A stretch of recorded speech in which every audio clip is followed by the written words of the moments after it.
Aujourd'hui, on fait un peu Blueprint et je vous montre comment vous téléporter avec un lance-grenade dans Unreal.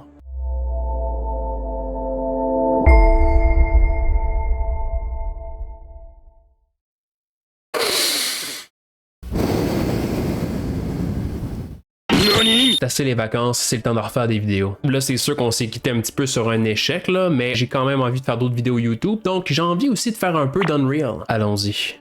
J'utilise le First Person Template par défaut pour faire la démonstration d'aujourd'hui. Lorsqu'on commence, on a toujours les mains vides, on passe sur l'arme, puis là ça fonctionne. Je vais l'adapter à mes besoins, j'aimerais avoir l'arme qui est toujours dans mes mains pour pas avoir à la prendre. Alors dans le BP First Person Character, en tant qu'enfant de mon First Person Mesh, je vais ajouter un Child Actor, et l'acteur ça va être le Rifle. Rifle qui s'appelle BP Rifle. Si vous utilisez le template par défaut. Ici, on est un petit peu offset, mais je pense que c'est correct. L'important, ça va être de le mettre dans un socket pour que l'arme soit tenue dans les mains. Je sélectionne mon Child Actor. Je m'assure d'avoir dans Parent Socket, on va aller chercher. Il y en a un qui s'appelle Grip Point. C'est exactement ce que je veux. Et là, on a l'arme qui est tenue dans les mains puis ça bouge. Cool. Event Graph, je vais aller mettre la logique pour tirer ici parce que autrement, si on visite BP Rifle, par défaut la logique est ici, je vais la migrer. Projectile Spawn Logic, tout ça, CTRL X. Ça, on n'a même pas besoin, delete. Et dans mon first person, je vais faire un paste. On fire projectile, plus besoin, ça non plus. Et là, il y a des variables qui manquent ici. Le skeletal mesh, en fait, ça va être first person mesh, ici. Et le projectile offset.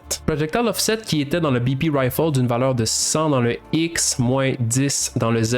Alors ici, promote, projectile offset. 100 dans le X, moins 10 dans le Z. Il va falloir un event, c'est ici qu'on va lancer le projectile, et le event, ça va être le fire. J'ai mon fire en haut ici, input action, je vais aller chercher mon primary action, pressed, pour spawner un projectile, et une fois que c'est spawné, on fait le son. Ça, je vais devoir remplacer ça pour faire l'animation du... Je vais aller chercher un montage, play montage. Le skeleton mesh component, ça va être mon first person mesh. Ça, c'est les mains qui tiennent l'arme. Et ici, l'animation first person fire montage. Bon, ben, très bien. Juste avec ça, ça devrait fonctionner. On va tester. J'ai l'arme déjà dans mes mains. Et si j'appuie sur le clic à gauche... Ah, socket location. C'est pas le first person mesh. C'est bien sûr le child actor, c'est le rifle. On remplace. J'ai donc la logique du tir qui fonctionne, je vais maintenant faire la téléportation. Je dois aller dans les project settings pour me faire déjà un binding pour faire ma téléportation. Dans mes inputs, je vais aller faire un nouveau action mapping. Et le mapping ici, ça va être teleport. Et ça va être le clic à droite. Right mouse button. Donc quand que j'envoie mon input Teleport, Action Event, je vais vouloir setter la position du joueur, Set Actor Location, pour le faire traverser dans l'espace. Alors, Pressed, Set Actor Location, Target Self. Le nouveau location, ça va être l'endroit où le projectile se trouve. Projectile qu'on spawn ici. Je vais promouvoir mon projectile à une variable. Donc, le Return Value, Promote. Ça va être le projectile. Donc, en prenant mon projectile ici, aller chercher sa location, Get Actor Location, et déterminer ça comme endroit. Ça marche? Ça marche! Bon, il y a trop de projectiles par contre. Donc quand que je vais avoir fait la téléportation, je veux que mon projectile se détruise. Donc ici avec une nouvelle référence au projectile, Destroy. Tuc. Disparu. Disparu.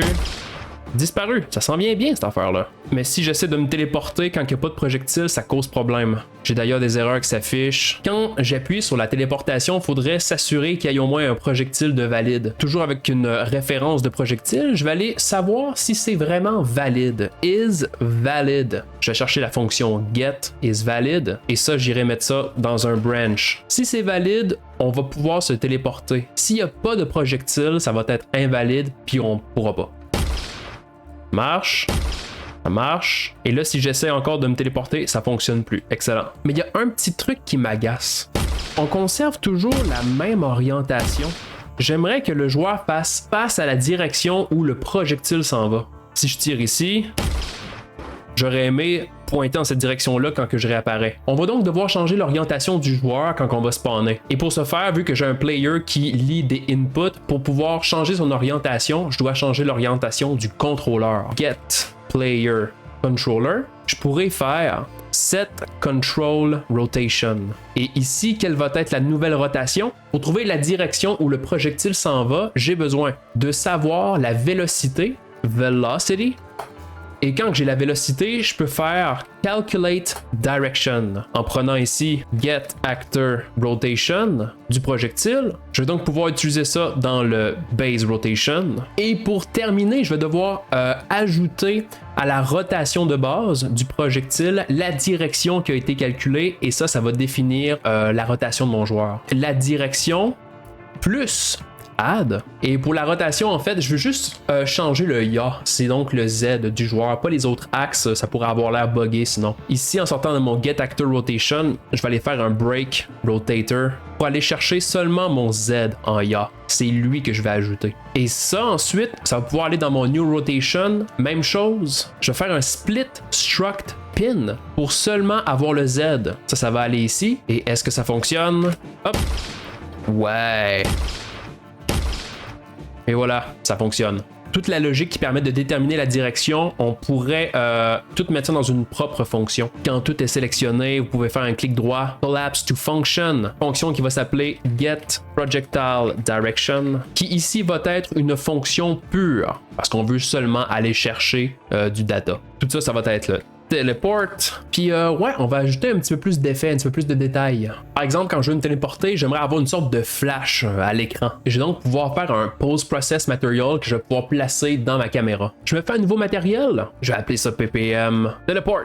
PPM Teleport ici, que en premier, ce n'est pas dans le Material Domain d'une surface, ça va être un Post Process. Et complètement en bas, Blendable Location Before Tone Mapping pour que les couleurs soient bien. Ça me laisse seulement l'émissive et ici, je peux prendre un Scene Texture pour aller récupérer la beauty de mon rendu en sélectionnant Post Process Input 0. À la suite, on va envoyer un Component Mask pour activer le channel blur, mais garder le channel alpha à off, autrement vous allez avoir des problèmes. J'aimerais transitionner entre mon état de base et une image teintée avec de la luminosité pour faire un switch entre les deux. Je vais donc avoir besoin d'un lerp. En A, ça va être mon image non affectée qui va aller dans l'émissive. Et en B, ça va être presque la même affaire, mais là ici, ça va être mélangé avec un blend en linear light. Dans la palette, là, il y a plein de modes de blend. Vous essayez ce que vous voulez. J'aime bien linear light pour l'effet d'aujourd'hui. On va blender ça avec une couleur, un vector parameter. On va mettre une sorte de bleu. Le RGB ira dans le blend. Et puis ça ira dans le B. Qu'est-ce qui contrôle l'alpha? Ça va être un scalar parameter que je vais appeler mix. Mix que quand c'est à 0, on voit seulement la beauty, mais si on est à 1, on va voir l'effet avec la teinte bleue. Alors, blue flash, base render, ça va être mon mix. Dans le blueprint du joueur, on va aller mettre ce matériel-là dans le first person camera, qui va être complètement en bas. Dans rendering features, post process materials, on va ajouter un nouvel élément dans le array, dans choose asset reference. Et là, je vais aller mettre PPM Teleport ici. Et maintenant, tout est teinté, donc ça marche. Je vais ramener mon mix à 0 maintenant que je sais que ça fonctionne. Quand que je me téléporte, j'aimerais qu'il y ait une animation dans le mix pour mon lerp, que ça fasse un flash. Qu'au tout début de mon blueprint, je vais faire un event avec mon begin play pour que, aussitôt que j'appuie sur play, on crée une instance dynamique de matériel. Et quel va être le matériel? Ça va être mon PPM, ça va être le Post Process Material de Teleport. Une fois qu'il est créé, je vais pouvoir le promouvoir à une variable que je vais appeler PPM. Maintenant, pour l'animation, je vais faire ça en bas ici avec un custom event que je vais appeler PPM Animation. PPM Animation, il va être envoyé à la fin de la téléportation ici, donc je vais envoyer PPM Animation. Donc PPM Animation, quand on rentre ici, je vais envoyer une timeline. Ma timeline que quand que je vais entrer, je vais faire un play from start et à l'intérieur, donc en double-cliquant, je vais ajouter une nouvelle track de type float.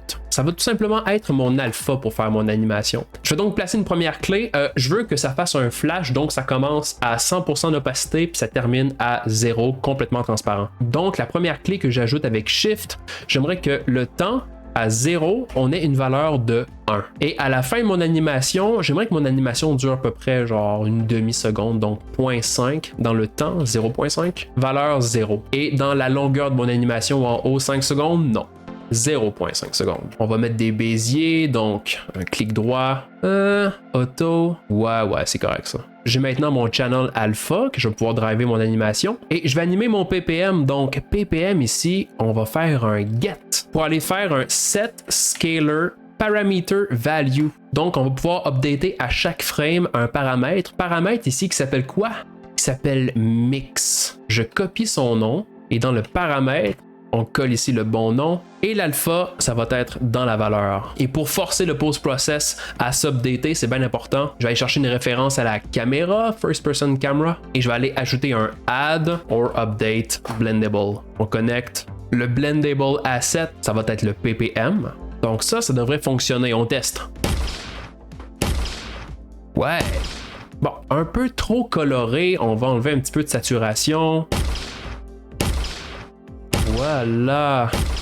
Puis maintenant, on va ajouter d'autres effets, entre autres des systèmes de particules. Mon projectile, quand je le lance, il est un petit peu flat, ça serait le fun d'avoir une trail. Je vais ajouter un nouveau Niagara System. Selected Emitters, oui. Empty, complètement vide. Projectile Trail, ça va être un ribbon, donc j'ai pas besoin de sprite renderer, ça va être un ribbon renderer. Le matériel, ça va être le ribbon de base, default ribbon material. Pour le spawn, on va ajouter un spawn per unit pour spawner seulement quand que le projectile se déplace. Ça par défaut c'est bien. Dans Initialize Particle, maintenant le lifetime, 5 secondes c'est peut-être un petit peu too much, 0.5. La largeur du ruban ici, direct set, que je vais mettre à 30 à peu près. Save compile, on va essayer ça. Donc dans mon projectile BP First Person Projectile, en tant que component, je vais ajouter un Niagara Particle System ici avec le Projectile Trail d'activer. On s'assure que le Auto Activate est à on, il l'est par défaut. Encore des petites modifications à faire. Je dirais que c'est un peu trop opaque. Je vais envoyer un scale color et je vais jouer avec mon alpha en ajoutant curve, donc un float from curve. Je veux que ça descende comme ça, oui. Un petit peu moins opaque, 0.5. 0.2. Ah, correct ça. Puis aussi un Scale Ribbon Width pour changer l'épaisseur du ruban. Même chose, hein, pour vrai, ça va être un Float from Curve pour que ça soit animé comme ça. Ok. Mais ça manque encore un petit peu de détails. On va rajouter des particules là-dedans.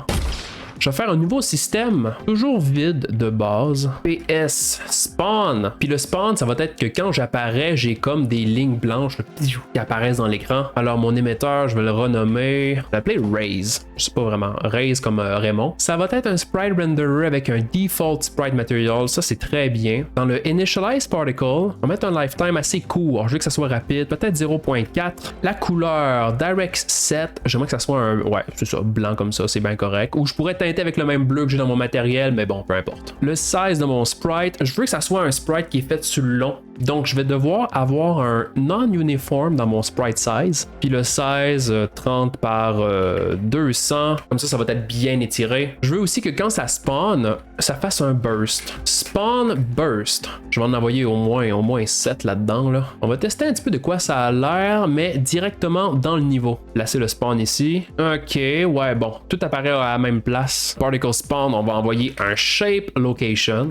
Shape location qui va être à cylindre. Ça va être un cylindre qui aura aucune hauteur. Ça va être à 0. Je veux se faire spawner seulement dans un pattern de disque. Et là, je veux que ça soit un offset, tu sais, parce que ça va spawner à mes pieds, puis je veux pas que les rayons soient à mes pieds, je veux que ça soit dans ma face. Je fais que je veux qu'il y ait un offset dans mon Z. Complètement en bas dans Transform, j'ai Offset Mode. Par défaut, il est à on, je vais le mettre à Default. Et dans le Z ici, je peux faire un Offset. On va mettre 100 unités. Ok, bon. On va faire un Scale Color. On va mettre une curve dans l'alpha. Tac, tac, tac. Ok. Puis finalement, j'aimerais que mon rayon, il zoup à la fin de sa vie qui disparaisse, mais en étant vraiment comme une sorte de flash de télévision. Là.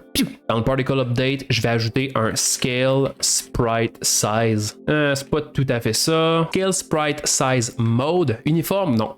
Ça va être non uniforme. Et le scale, en fait, je veux faire un mix entre deux états. L'état du départ et l'état de fin. Je peux donc remplacer ça ici avec un lerp. Lerp Vector 2, position de départ en A, position finale en B. En A, on a 1 sur le X et 1 sur le Y. Ça veut dire le size initial qu'on a mis dans le Initialize Particle, soit ici. J'ai mon alpha quand je suis à 0, c'est la base, et quand je suis à 1, je suis en B. En B, en ce moment, j'ai la même affaire, 1 et 1. Si je mets 0 sur le X, on voit plus rien, c'est normal. 0.1, c'est ça que je veux. Fait que je veux vraiment mettre 0 ici. Cet alpha-là, on va y mettre une curve. Load from curve. C'est presque ça, c'est juste l'inverse que je veux. J'ai des templates là, je veux que la pente, elle monte.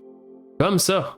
Puis je veux faire même des béziers. Je vais exagérer la transition, que ça soit rapide. Puis on va peut-être faire péter la couleur un petit peu. Là. Donc on peut augmenter le brightness. Si on met genre 10, ben là c'est beaucoup plus bright. Et puis dernière affaire, il faut que ça spawn seulement une fois puis pas que ça loupe.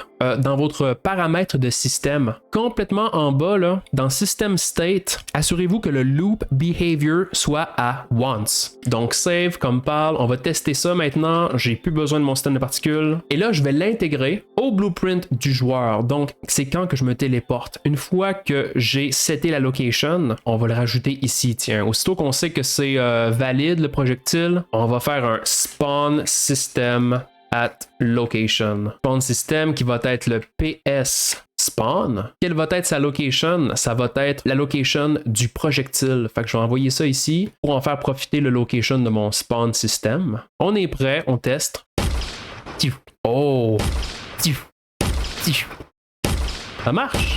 Puis le dernier détail, c'est qu'il y a un son. Si vous voulez trouver des sons gratuits, je vous conseille Free Sound. Je l'utilise tellement souvent, cette banque-là. On peut taper genre whoosh, puis trouver des sons qui font whoosh. J'ai importé des sons. Cool. Je vais maintenant combiner tous ces sons-là et les faire jouer. Je fais ça en ajoutant dans Sounds un nouveau Sound Cue, Teleport. Et dans mon Sound Cue ici, je vais aller chercher toutes mes cues de téléportation. On va mettre ça là. Et je veux que quand je me téléporte, je joue chacun de ces sons-là et que je les mixe ensemble. Je sélectionne tous mes sons, je vais envoyer un mixer. Et après mon mixer, je vais envoyer un modulator pour tout le temps avoir des sons un peu plus uniques à chaque fois. Ça a l'air de quoi? Correct. Dans le mixeur, on peut ajuster le volume de chacun des cues. Ça ici, c'est bien. Le teleport 0.2, peut-être je le veux moins fort, je peux le mettre à 0.5. Correct ça. Donc j'ai mon son que je vais pouvoir spawner et tiens, je vais le faire spawner avant mon système de particules. Après mon true, je vais aller mettre un play sound 2D. Ça va être le teleport. On envoie ça là. Qu'est-ce que ça nous donne? Ouh! Et ça marche. Oh! Quand on frappe des objets en physique, le projectile disparaît. Dans BP Projectile, qu'est-ce qui se passe? Quand on hit un objet qui fait de la physique, on se destroy. Bon, j'ai juste à enlever ça. Et voilà. Puis ben, on a notre téléporteur qui va nous permettre de faire pas mal de mécanique le fun. Puis juste overall, un exercice le fun aussi de Blueprint. C'est ce qui complète la vidéo d'aujourd'hui. Si vous avez aimé ça, ben un petit pouce en l'air puis abonnez-vous parce qu'il va y en avoir d'autres comme ça dans le futur. Le projet Unreal que vous avez vu aujourd'hui avec la mécanique toute complète est disponible sur mon Patreon. Puis pour le reste, ben on va se voir dans une prochaine vidéo. Peace.